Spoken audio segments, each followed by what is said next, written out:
All right, let's go ahead and talk about potassium. So this is really important because potassium is a very frequently tested question, especially on a lot of nursing test questions or on the NCLEX. So you need to know the normal range. First of all, the normal range is 3.5 to 5.0, and it is measured in milliequivalents. So MEQs is what that stands for, milliequivalents.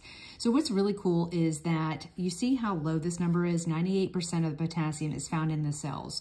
So 80% are in the muscles, about 18% are in the bones and the red blood cells.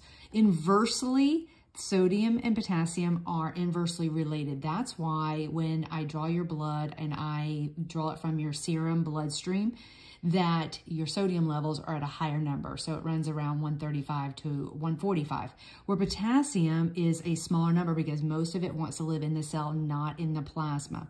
So if it's run too high, that you have hyperkalemia. So that is an increased potassium. If you have low potassium, it's hypokalemia. What's important to know about these is both of them can cause electrolyte disturbances.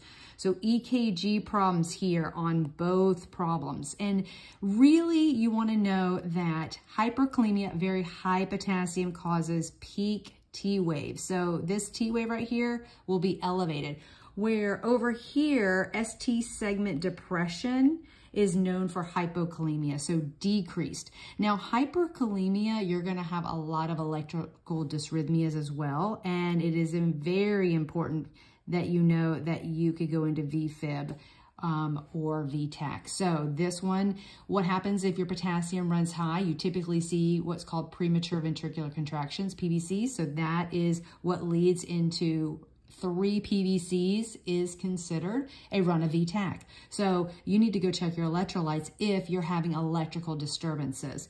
Again, treatments for this is you want to avoid, because we get most of our potassium in our food. So if it's too high, avoid things that are high in potassium, such as potatoes, bananas, and then we need to remove it. So one of the things that we do to remove it is IV.